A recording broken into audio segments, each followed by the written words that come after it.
Hola, ¿qué tal todos y todas? Muchas gracias por estar aquí y gracias a los que me están viendo en otros lugares. Me da mucho gusto poderme comunicar por este medio a todos los lugares a los que es posible a la Comisión Nacional de Bioética llegar. Es un placer y un honor. Muchísimas gracias por acompañarnos aquí. Miren, me parece que un tema fundamental al hablar de bioética, particularmente ante personas que están relacionadas con la Comisión Nacional de Bioética, es fundamental entender la relación de la ciencia y la tecnología con la ética o con la bioética. Es muy importante también hablar en general de ética, porque es muy complicado decir hasta dónde llegan los límites reales de la bioética. Todo lo que tiene que ver con el ser humano, y la ética tiene que ver con el ser humano, pues es también biológico. Entonces, tendríamos que decir que todo lo que tiene que ver con ética, tiene que ver con bioética. A final de cuentas, en tanto está involucrado el ser humano. Pero sí se han distinguido ciertas cuestiones para distinguir a la ética en general, esa rama de la filosofía que tiene que ver con la capacidad que tenemos los humanos de distinguir y de definir la distinción entre bien y mal. O sea, los humanos tenemos esa capacidad y yo he hablado ya antes con ustedes sobre ese punto de vista de la ética siendo resultado también de un proceso de evolución, de la evolución humana, de la evolución gradual de los animales, en las que podemos encontrar, como expliqué en mi conferencia anterior, cómo la ética se fue constituyendo particularmente en los organismos sociales, en los organismos con una alta sociabilidad. Fue muy importante el tener, digamos, ciertos acuerdos entre los organismos para poder coexistir en sociedad.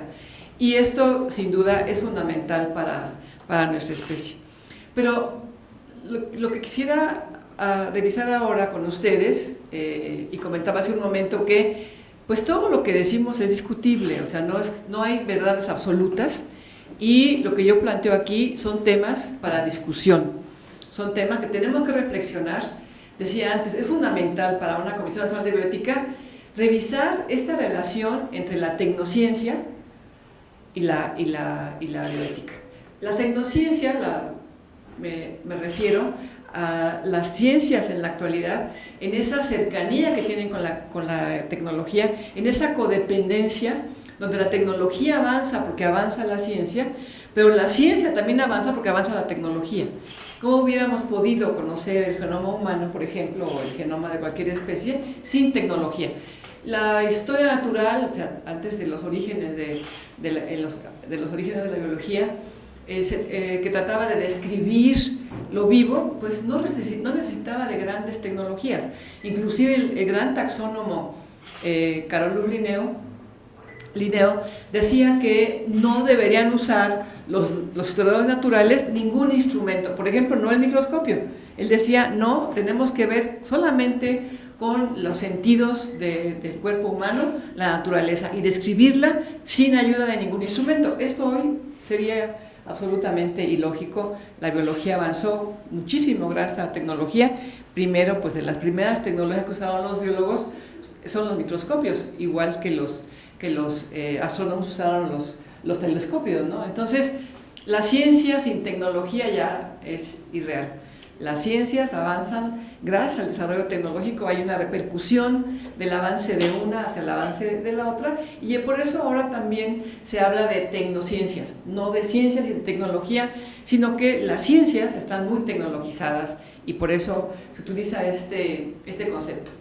Entonces, y le decía, por ejemplo, en esta cita de Jorge Linares, a quien ustedes conocen porque él mucho tiempo presidió el programa de bioética de la UNAM, tiene además una contribución académica muy importante al desarrollo de esta área.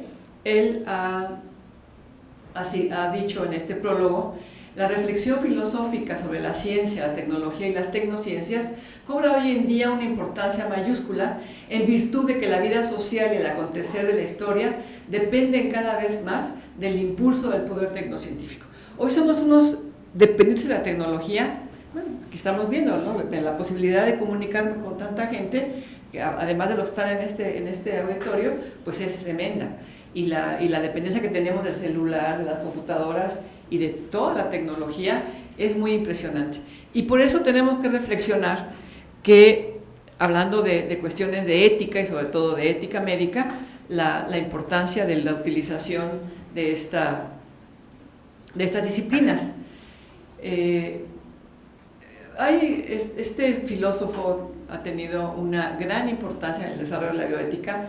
Lo que él plantea es que actuar de forma que debemos actuar de forma que los efectos de tu acto sean compatibles con la permanencia de una vida humana genuina.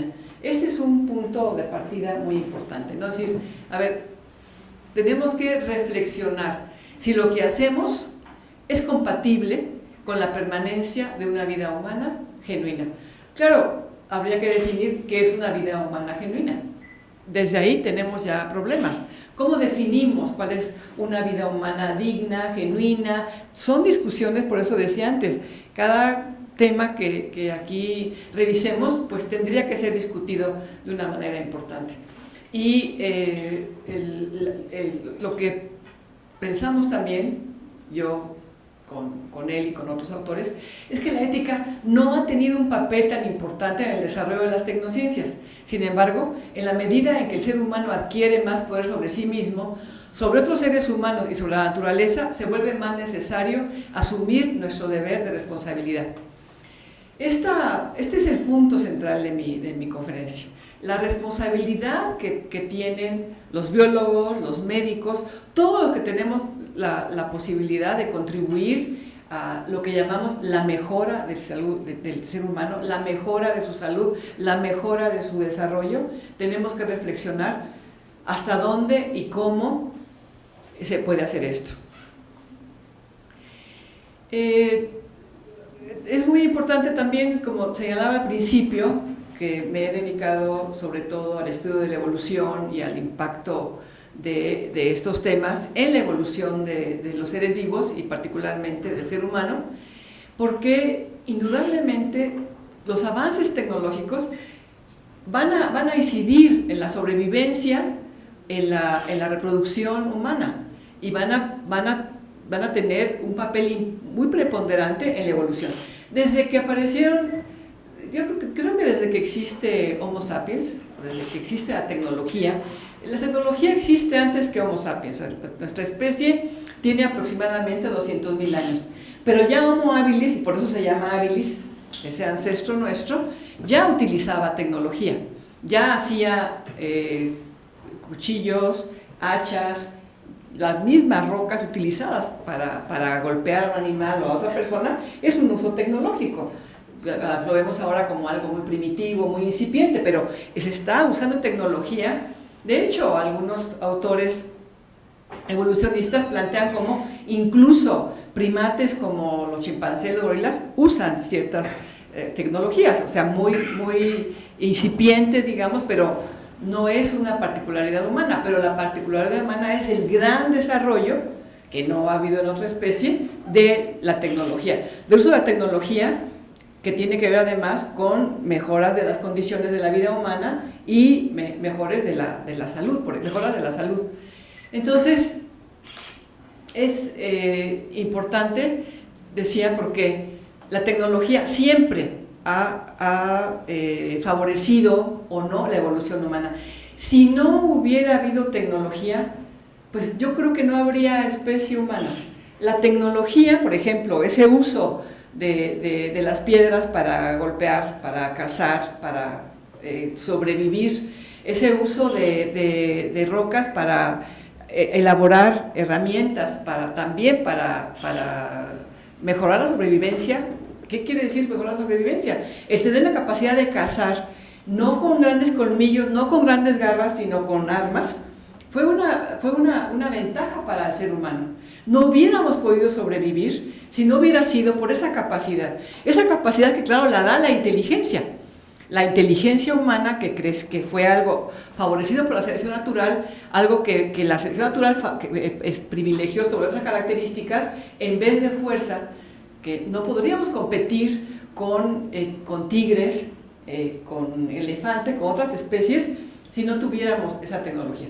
Esa posibilidad de sobrevivencia y yo sí creo de la aparición de la especie como la conocemos hoy, como la conocemos con todos los antecedentes de Homo habilis, Homo erectus y todos los homos que ha habido antes de Homo sapiens, en Homo neanderthal, etc., no hubieran podido construirse como se construyeron sin la tecnología. De ese nivel de importancia es el análisis que tenemos que hacer, de cómo la tecnología ha ido desde nuestros orígenes orientando la evolución, favoreciendo, por ejemplo, en la selección natural a los individuos más inteligentes con mayor capacidad de hacer innovaciones, de hacer nuevo tipo de armas, de pensar en cómo cazar a un mamut entre varios, de ponerse de acuerdo. Todo esto influyó en nuestra evolución. Esto lo quiero aclarar porque no es que diga que hoy la tecnología moderna está influyendo la evolución humana, y esa es mi preocupación, pero lo que quiero señalar, sí, claro que sí, la tecnología, la posibilidad de poner un tornillo en la columna vertebral, la posibilidad, todo lo que pueden hacer hoy los médicos, pues es impresionante cómo puede orientar la evolución. Y, por ejemplo, una cuestión que hay que pensar muy seriamente es la inequidad, lo que digo. Por un lado, los avances científicos y tecnológicos pueden alterar el curso de la evolución humana para bien y para mal, sin duda. Pero luego, al mismo tiempo que resuelven graves problemáticas, siempre ahondan la desigualdad. Desde la época de las cavernas, el que tenía la capacidad de construir, el que no la tenía, el que tenía las posibilidades de tener, el que no las tenía. Imagínense, hoy en cambio, hoy la diferencia es mucho mayor entre los que tienen acceso a los antibióticos y los que no lo tienen, entre los que tienen acceso a un buen hospital y el que no lo tienen. Y en México lo vivimos día con día, no es que algo que yo les quiera dar aquí una sorpresa de que hay una desigualdad en el aprovechamiento de la tecnología. Esto es muy impresionante y muy grave. Esa desigualdad es algo de lo que yo considero más grave. Esa brecha que se establece entre los que tienen acceso y los que no tienen, eso es lo que más grave ocurre en el desarrollo de los humanos. Eso es un tema que hay que considerar de manera muy importante. Pero decía, no es, aquí pongo algunos ejemplos de cuáles son los casos destacados de lo que se está haciendo en cuanto a avances científicos y tecnológicos, pero mi tema también es, no es nuevo esto. Desde el origen de Homo sapiens, desde el origen de nuestros ancestros, esto ya ocurría. Pero las diferencias son cada vez mayores. Me puedo imaginar la vida la han reconstruido muchos biólogos, muchos paleontólogos, la vida de los hombres y las mujeres de las cavernas. Pues no habría ahí una tremenda desigualdad entre unos y otros, ¿verdad? O sea, no unos tenían todo, otros no tenían nada.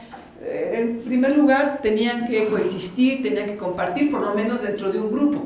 Dentro de lo que hoy lo diríamos una tribu, comparada con otra tribu que pudiera tener menos desarrollo tecnológico. Pero en cambio, hoy han crecido las desigualdades de una manera tremenda. Tremenda, que en México además estamos pagando esas consecuencias de esas diferencias tan grandes entre quienes tienen acceso y los que no tienen acceso a los desarrollos tecnológicos, hablando de la medicina, que es algo fundamental, la salud, hasta todas las conveniencias de tener un auto, de poder viajar en avión, de tener calefacción o no, en fin, de una cantidad de cosas que las diferencias son tremendas.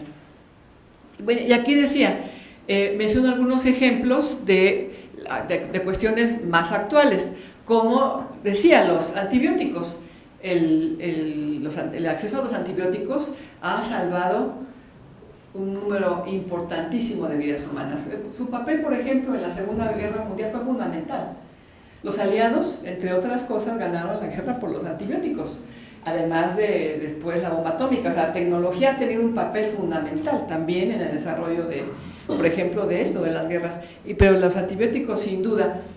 Ahora, también hay que considerar el uso que hemos hecho los humanos de los antibióticos y que han llevado a la aparición de superbacterias que se llaman, que resisten a cualquier antibiótico y que ahí estamos provocando un problema. Quiero destacar este ejemplo porque estaba hablando de los beneficios que tiene la tecnología, que son muchísimos, y que en todo caso la preocupación más grande es la brecha que ya te señalé, pero también veamos cómo al mismo tiempo pues regresa algo que fue un gran avance. Siempre que hablo de antibióticos también recuerdo que, como todos los médicos saben, igual que los biólogos o incluso mejor, es que ha salvado muchas vidas los antibióticos, sin duda, pero la educación ha salvado más. Porque la idea de lavarse las manos, de utilizar agua hervida, etcétera, ha salvado muchas más vidas que los propios antibióticos. Pero por eso siempre digo, por supuesto que muchos medicamentos han salvado vidas, pero la educación es fundamental. Y aquí, en ese sentido, la educación para entender el uso de... ¿Hay algún problema con los micrófonos? Sí. No sé si sea...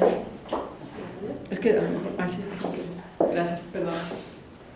El uso de los antibióticos de manera irresponsable en un país que hasta hace muy poco tiempo hubo control para la venta de antibióticos, todo el mundo compraba los antibióticos, le recetábamos a nuestros hijos, a nuestra mamá, todo el mundo antibióticos porque nos habían caído bien a nosotros, etc. Y la falta de cultura para entender por qué la importancia de tomar una dosis determinada que indique un médico y de no suspenderla, etc. Cuando uno se siente bien ya lo dejó, pero sabemos ahora las bacterias transmiten su resistencia, transmiten de unas a otras su resistencia a los antibióticos, de manera que es gravísimo lo que hacemos porque estamos generando bacterias resistentes a antibióticos que tomemos y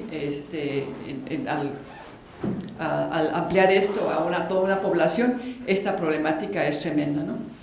Eso es un ejemplo de cómo, hablando de algo que ha sido tan importante y tan bueno, tan positivo para la sobrevivencia humana, pues sí ha llevado también a problemas a los que nos enfrentamos hoy, como de la producción de superbacterias, así llamadas, ¿no? La biología sintética, la biotecnología. Bueno, la biotecnología, puedo mencionar como un ejemplo súper importante los organismos genéticamente modificados, los transgénicos, que es un gran debate también. Para variar, les digo, no hay verdades absolutas, y menos en estos temas. Yo personalmente no considero que cualquier transgénico, que cualquier alimento transgénico, cualquier producto transgénico sea dañino per se. El que haya algodón transgénico o soya transgénica, en fin, no, me parece que está demostrado hasta ahora que no son dañinos para la salud. Hay una discusión, lo reconozco, o sea, por eso hablo de mi posición, pero también digo, hay quienes se oponen totalmente a lo que yo estoy diciendo. Yo creo que el introducir un gen en un organismo no necesariamente provoca que haya un daño. Eso en la naturaleza existe toda la vida. En la evolución, desde el origen de la vida hasta, o sea, de hace 3.700 millones de años hasta la actualidad, siempre hay transferencia que se llama transferencia horizontal de genes. Que es lo que es un transgénico, es pasar de una especie a otra de manera artificial, pero en la naturaleza ocurre. Y lo que también es cierto es los alimentos transgénicos son revisados, por lo menos así lo plantean los que los producen. Son revisados y se puede ver, se puede analizar que no haya producido la introducción de un gen una sustancia venenosa, por ejemplo, de algún tipo o de otro tipo de daño. Entonces, decía, pero bueno, ahí está la discusión. Me refiero a la biotecnología, es un ejemplo, pero la biotecnología también ha creado vacunas, ha creado los transgénicos, los que son sus grandes enemigos. Estoy también de acuerdo con ellos en un sentido. ¿Quiénes hacen los transgénicos? Ese es el problema también de la tecnología. ¿Quién la hace? ¿Quién la utiliza? ¿Quién se beneficia de ella? Pues las grandes compañías, las grandes transnacionales son las que la hacen. Yo diría, como en algunos países, que México podría hacer sus propios transgénicos y entonces no pagarle a Monsanto o a compañías de ese estilo el dinero que se les paga, sino producirlos nosotros de acuerdo a las necesidades del campo, de acuerdo a las necesidades de México y sin tener que pagar a ninguna transnacional. Ese es otro problema. Estoy totalmente en contra del manejo que se hace de los transgénicos por las transnacionales, pero no confundamos una cosa con la otra. Decir que son dañinos per se Yo creo que no es así. También está muy complicado demostrarlo, no es mi campo dedicarme a demostrarlo, es una opinión simplemente de la cultura biológica que yo tengo, pero no lo puedo demostrar. Es una opinión de acuerdo a lo que yo conozco. Pero también la gente que dice que son dañinos tiene una razón muy válida, el principio precautorio. Ellos dicen, como no sabemos qué pueda pasar, es mejor no hacer alimentos transgénicos. También está bien. Y respecto a su opinión, ellos dicen particularmente no hacer transgénicos del maíz, porque el maíz es una planta que apareció en México, que los mexicanos lo hemos ido modificando desde el teocintle, que es una plantita pequeñita con unas semillas muy chiquitas, con una posibilidad de alimentación muy corta. Los campesinos mexicanos en la historia de este país han producido muchísimas variedades de maíz que son el sustento principal de alimentación de México. Entonces, por eso sí creo, el maíz no se debe de tocar, por su historia, por la cultura, por la importancia para México, pero no creo que eso se pueda generalizar para cualquier producto transgénico, por ejemplo el algodón, o sea, el algodón no lo comemos, de manera que ahí es un problema distinto. Pero lo que quiero decir es que veamos los dos lados, ¿no? O sea, considerando la opinión que ustedes tengan sobre los transgénicos, me refiero en todo caso a ese tema. Podemos ver como algo benéfico, pues las vacunas que se han hecho, por ejemplo, en la UNAM, en el Instituto de Biotecnología, en varios institutos, en fisiología celular, vacunas o antídotos de venenos, de arañas, de víboras, pues es importantísimo y claro que hay un beneficio ahí, sin duda. Y así podemos seguir viendo los dos lados de la moneda en cualquiera de los puntos que aquí se mencionan. El ciborgismo, de cyborg, el ciborgismo, este desarrollo de las prótesis que puede llegar a unos niveles tremendos. Ustedes conocen muy bien cómo se hacen ahora prótesis que pueden hacer hasta mejor que los propios diseños que ha hecho la naturaleza para los humanos. Entonces, todos estos temas, el punto central que quiero destacar es cómo, y eso es lo que quisiera explicar con más detalles, cómo afecta a la evolución humana. Porque yo decía, esos desarrollos pueden afectar a la evolución. Es más sencillo explicarlo cuando, por ejemplo, podemos saber, hoy se puede mantener la vida de una persona diabética hasta muchísimos años. Yo he leído de gente que ha vivido 60 años desde que tuvo por primera vez diabetes a los 10 o a los 15 años y está perfectamente bien, con una alimentación adecuada, con un cuidado perfecto, inclusive utilizando insulina, con una vida que se puede calificar de normal. ¿Sí? Y entonces alguien que tiene esa enfermedad u otras enfermedades, por ejemplo desde niño, se puede reproducir y por supuesto heredarlo. Y entonces la medicina está orientando la evolución hacia ese sentido. En tanto podemos desde niños proteger a alguien que tiene diabetes, nosotros estamos generando que esos genes se puedan heredar, cosa que es indiscutiblemente adecuada, indiscutiblemente correcta. Pero se dan cuenta, estamos orientando la evolución, estamos manteniendo esos genes en la población. Tal vez en condiciones naturales, pues mucha gente no llegaría a reproducirse. Es complicado usar el ejemplo de la diabetes, porque la diabetes es una enfermedad que tiene que ver mucho con lo social. Es también, para variar, discutible que haya genes que producen diabetes.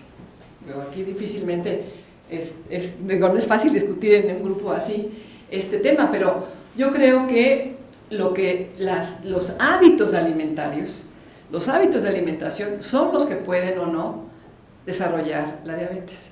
Si alguien tuviera genes que podrían no hacerlo factible de desarrollar diabetes, pero tiene una alimentación absolutamente adecuada, pues no tendría diabetes. De manera que es discutible que sea una enfermedad genética, así lo veo. Y un ejemplo que he trabajado más es la fenilcetonuria. Se produce por una mutación de un gen que impide el metabolismo de la fenilalanina. Entonces yo me he preguntado, si en un ambiente no hay fenilalanina, si en una comunidad de alguna forma no hay ningún alimento que tenga fenilalanina, nunca se hubiera detectado en la historia de la humanidad que hay un gen defectuoso de alguien. Digo defectuoso en el sentido de que no puede metabolizar ese aminoácido. ¿Se dan cuenta? Entonces, decir, esta enfermedad es una enfermedad genética. Pues no lo sé, porque si en el ambiente no hay, no pasa nada. Y de hecho, a los niños que se detectan ahora, por suerte, con pruebas que los médicos han podido hacer, se detectan desde recién nacidos que son fenilcetonúricos y les suspenden inmediatamente, por ejemplo, la leche materna, diferentes alimentos para que no consuman jamás ese aminoácido. Y entonces el niño se desarrolla de una manera perfectamente normal. Entonces, esas son de las discusiones que se tienen que tener en estos casos, ¿no? Es decir, son enfermedades genéticas. Le llamamos enfermedad genética porque el alimento humano incluye fenilalanina. Y entonces, una persona que no la puede metabolizar, entonces decimos que tiene un problema. Pero hay que revisar la idea de cuáles son las enfermedades genéticas, y creo que es algo similar, mucho menos obvio que en el caso que estoy explicando de la fenilcetonuria, el de la diabetes. La diabetes puede haber, y lo he platicado con muchos médicos, puede haber una propensión a desarrollar diabetes, pero luego el ambiente, particularmente el ambiente mexicano, lleno de carbohidratos, de alimentos que hemos importado de otros países como las hamburguesas, los hot dogs, etcétera, también los refrescos, ¿no? La Coca-Cola, cualquier tipo de esas bebidas con unas cantidades de azúcar impensables, pues claro que propician, ¿no? el desarrollo de la obesidad y de la diabetes. Pero tiene mucho que ver con el tipo de alimentación, con el tipo de hábitos, más que con lo genético, yo creo. Y bueno, aquí lo que quisiera hablar es de la alteración de la especie.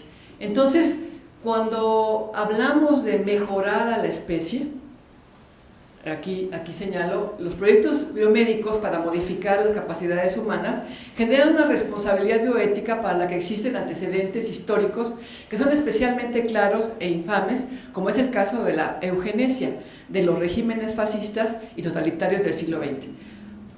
Francis Galton, que por cierto era primo de Darwin, escribió, él es el que inventó esta idea, el que pensó en esta idea y acuñó la palabra eugenesia, de mejorar a la especie humana.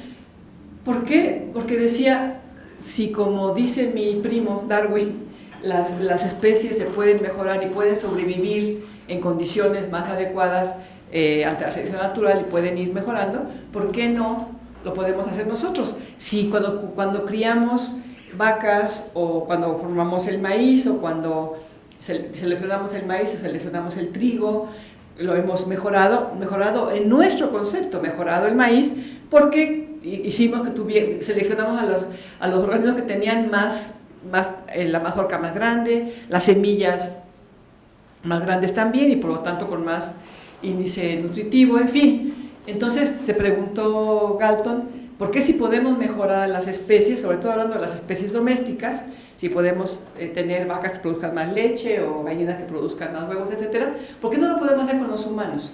Esa fue su idea. Lo podemos hacer con los humanos. Pero fíjense lo que yo digo, nosotros mejoramos al maíz para que tuviera mazorcas más grandes y para que tuviera mayor contenido nutricional. Y mejoramos así a diferentes especies en función de lo que nosotros. No es que sea mejor el maíz actual para el propio maíz, es mejor para nosotros. O para nosotros es mejor la vaca que produce más leche porque tomamos la leche, pero para la vaca no es necesariamente mejor, ¿no? Por ejemplo, si una vaca así ustedes la dejan en vida libre, pues no va a poder sobrevivir, no va a poder huir de un depredador, o sea, para ella no es mejor. Entonces, definir qué tipo de cambios tendríamos que hacer en este sentido, para mejorar a la especie humana, se dan cuenta que tiene un contenido ideológico tremendo. ¿Cómo decimos que es mejorar? Y tampoco podemos ser muy ingenuos y pensar que a ellos, a los ingleses de estos tiempos, o a otros grupos europeos, no tenían una posición sobre qué era mejorar. ¿Qué era mejorar? ¿Hacernos a todos negros? ¿Hacernos a todos? No, ¿verdad? Hay un contenido, por supuesto, en estas ideas extremadamente racista. Querían, o sea, mejorar implicaba pues parecer más ingleses. En este caso hablo de él que es inglés, lo mismo con los norteamericanos, que también, donde también en Estados Unidos también hubo un desarrollo muy importante de la eugenesia. Es decir, que por ejemplo en México también hubo un importante apoyo de algunos, particularmente médicos y también abogados, hacia la eugenesia, y uno de los temas era el aclaramiento racial, o sea, que nos mezcláramos indígenas y españoles para que no estuviéramos tan morenitos, ¿no? O sea, hay un contenido tremendamente racista en esta concepción, y preocupante, porque, por ejemplo, aquí se habla en México esterilización de criminales y otros individuos humanos indeseables de reproducción. ¿Y quién define quiénes son?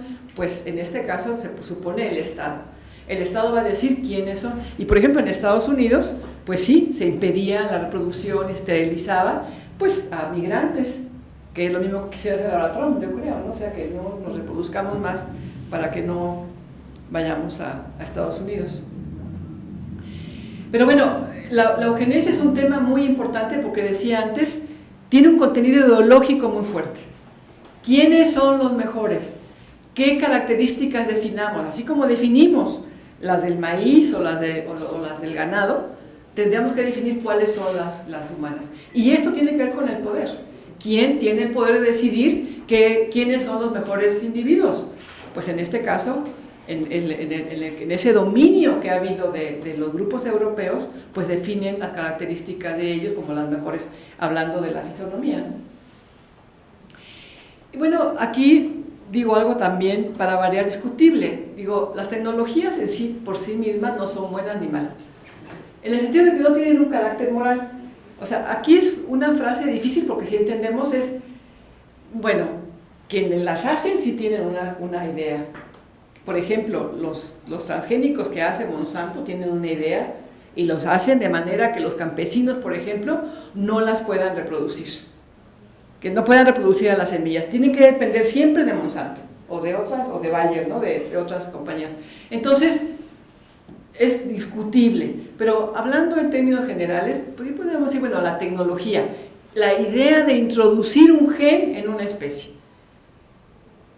pues yo diría que no es malo, pero se dan cuenta que los que son antitransgénicos dirían, es malísimo, ¿no? O sea, yo tengo colegas en la UNAM que son tremendamente antitransgénicos y son unos académicos estupendos, digo, por ejemplo, Elena Álvarez Bulla, todo mi respeto para ella, es alguien tremendamente convencido de no a los transgénicos, entonces decir para ella, esa tecnología claro que es mala.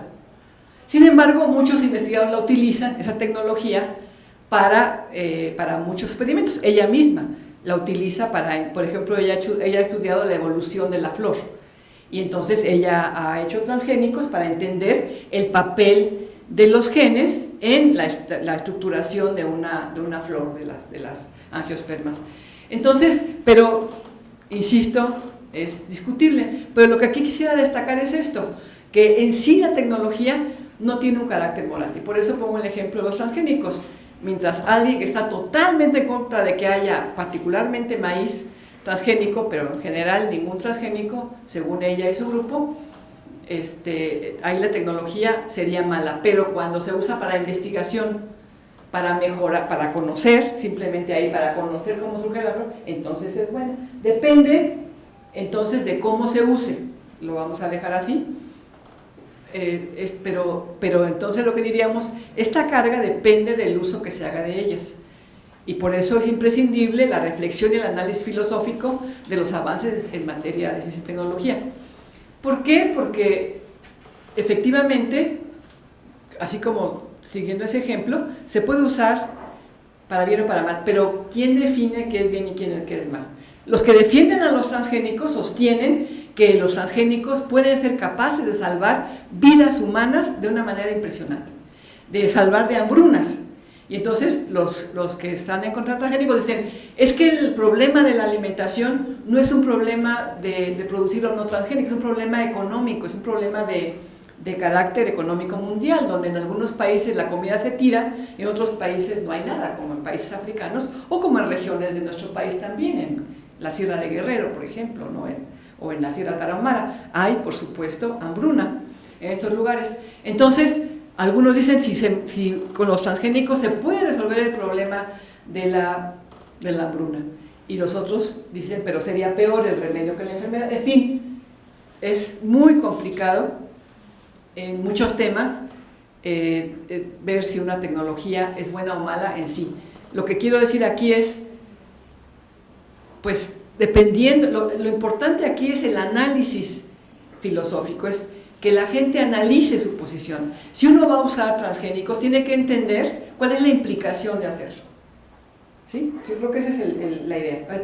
Lo vas a hacer para hacer tu tesis de doctorado o para producir, como Monsanto, un producto que va a ser un gran negocio, pero tienes que tener clara cuál es tu objetivo y por qué usas esa tecnología. No es trivial. Eso es lo que yo quisiera destacar.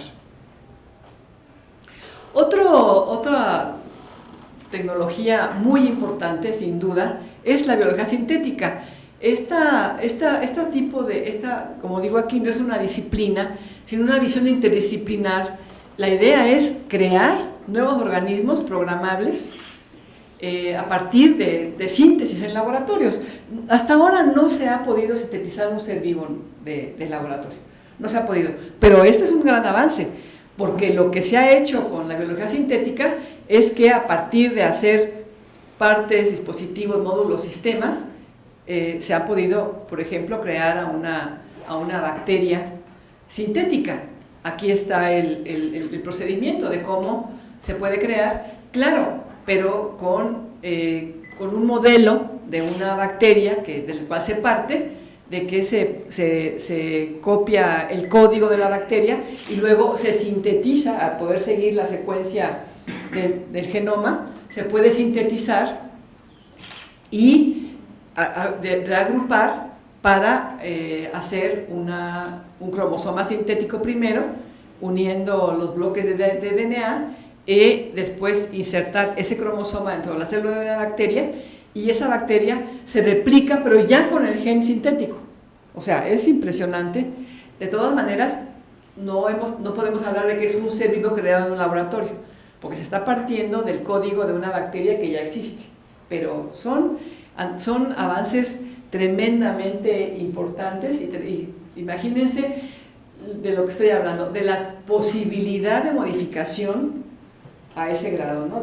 Ahora con bacterias, pero bueno, se pueden ya también hacer edición de genes, incluso de genes humanos.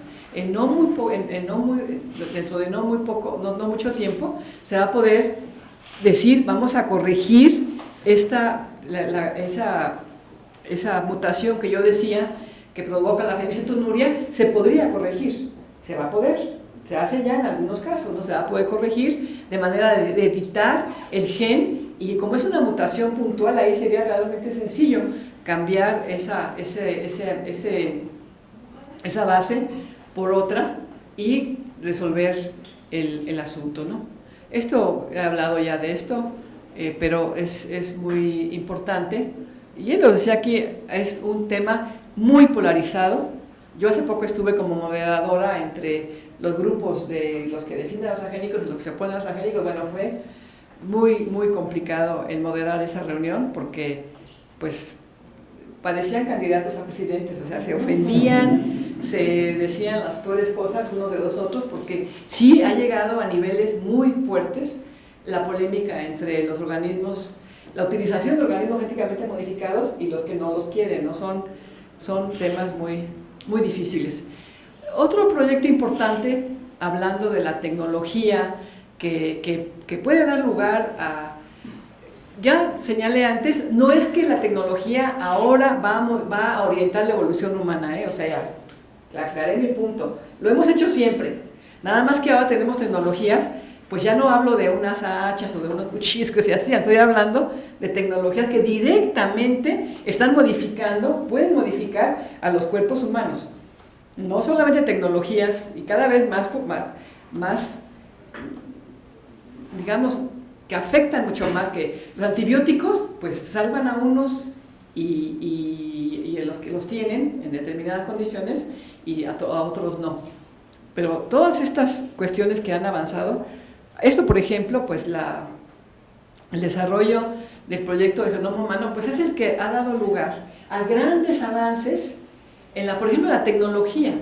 Yo creo que además también resultó muy decepcionante cuando nos dijeron, aquí están ya cuáles son los genes humanos, pero no saben para qué son. O sea, hay más o menos entre 23.000 y 27.000 genes. Antes se pensaba que los humanos teníamos 100.000 genes, no, pues se vio que eran muchos menos y que hay especies que tienen más genes, hay especies de gusanos o de plantas que tienen más genes que los humanos.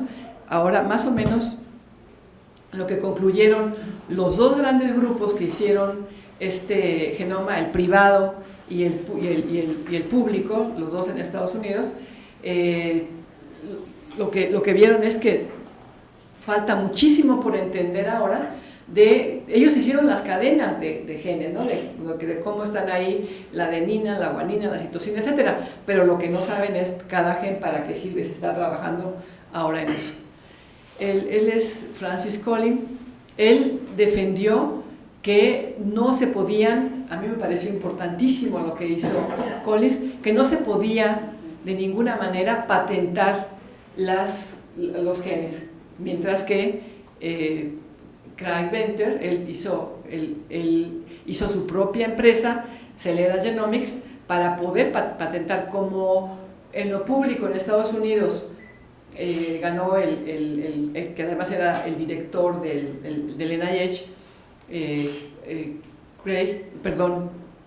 Collins, no pudo Venter lograr que se pudiera patentar los genes. Imagínense qué tremendo hubiera sido que él hubiera ganado, ¿no? Por último, quería hablar de esta idea entonces. Si los humanos podemos modificar, ya puse una serie de ejemplos de cómo podemos modificar la naturaleza y cómo podemos modificar al ser humano de diferentes formas. Podemos hablar ya de un transhumanismo.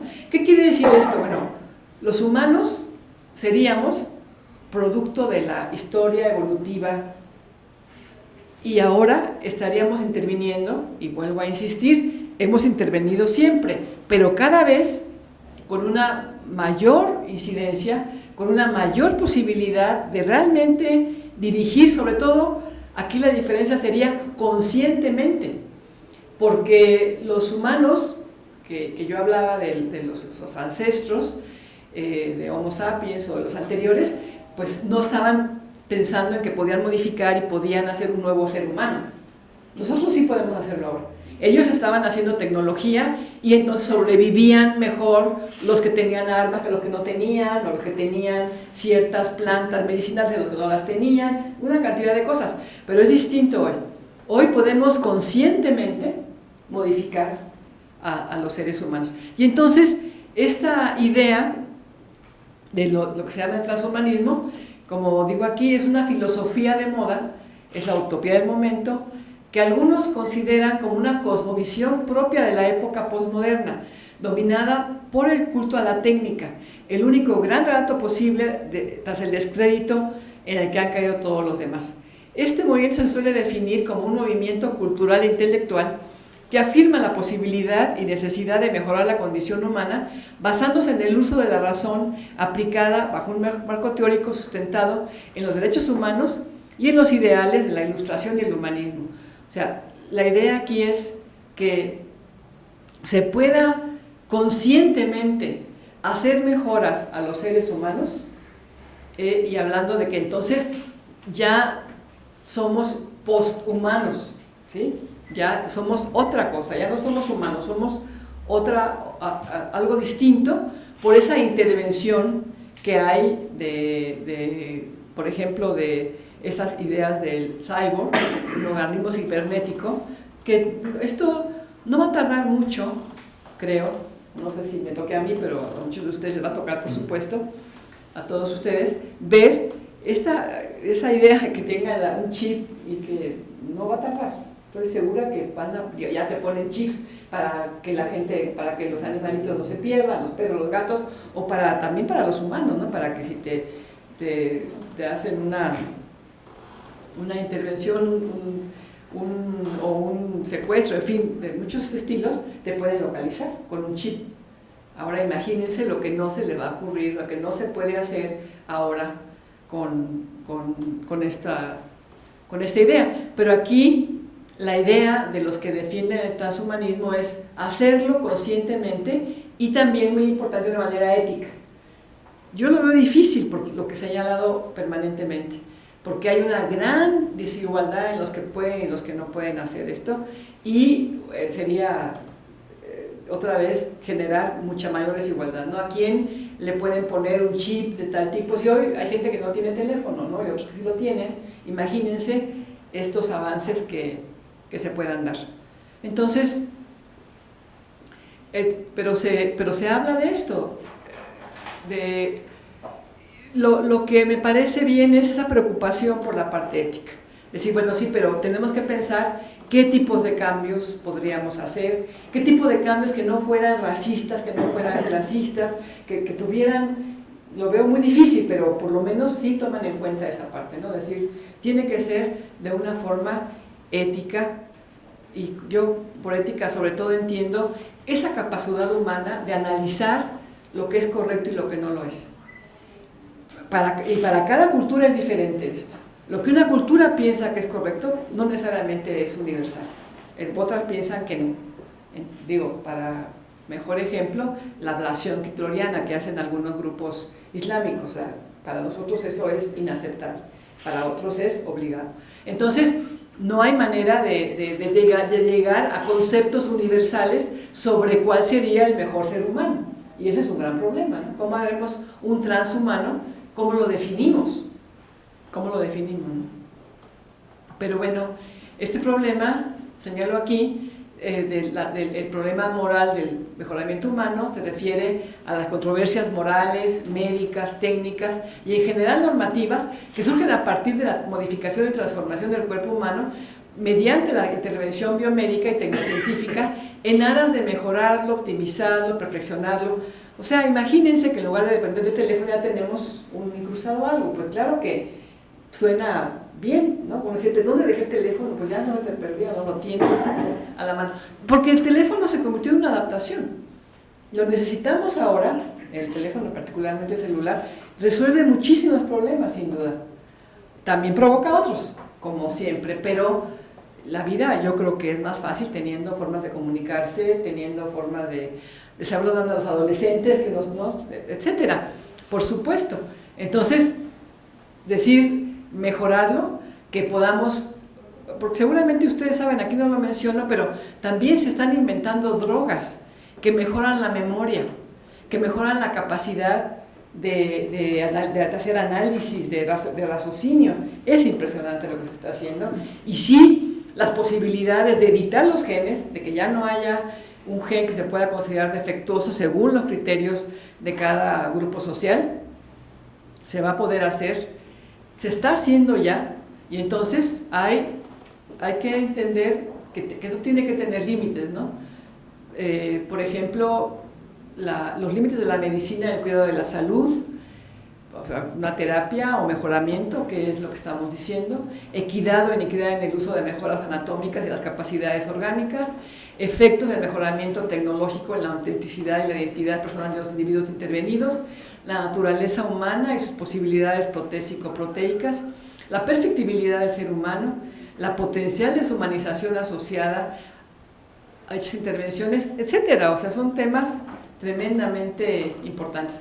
Ahora, hay también posiciones extremas, como prohibir prácticas que tienden a la mejora humana. Muy difícil que se pueda prohibir. La discusión es difícil también. ¿Se puede prohibir? Se está haciendo ya.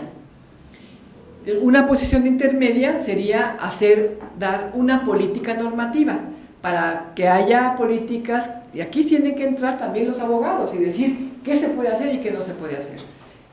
Por ejemplo, las políticas tendrán que enfocarse en regular y prevenir el uso de las tecnologías de mejoramiento en lugar de prevenir su desarrollo.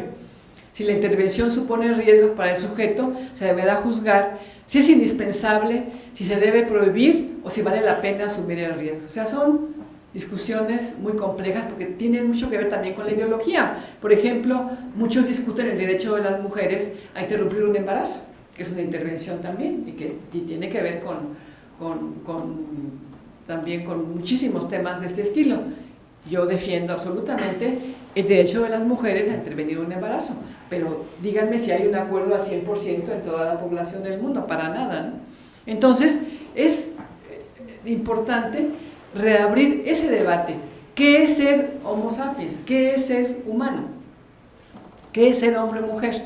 Entonces, cuando hablamos de naturaleza humana, no nos vamos a poner de acuerdo, ¿no? O sea, ¿qué es naturaleza humana? Como no nos ponemos de acuerdo en muchos temas, ¿no? Pero esta idea, el debate entre la biología evolutiva y el diseño inteligente, si ustedes recuerdan, el diseño inteligente se refiere al creacionismo, ahora se replantea en tanto puede haber un diseño inteligente de los seres humanos, ¿no? O sea, me refiero sobre todo a una decisión racional. ¿Qué queremos? Que estoy segura que no nos pondríamos de acuerdo, pero lo podemos hacer.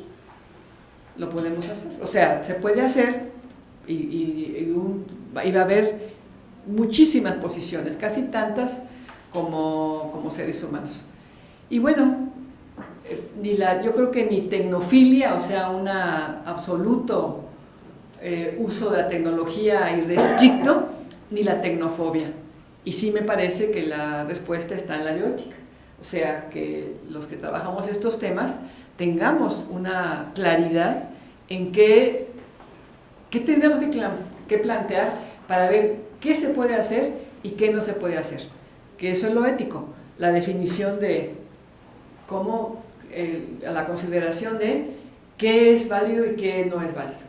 Y eso me parece que es un tema muy, muy difícil. Pues yo esto es lo que les quería contar y muchísimas gracias por su atención.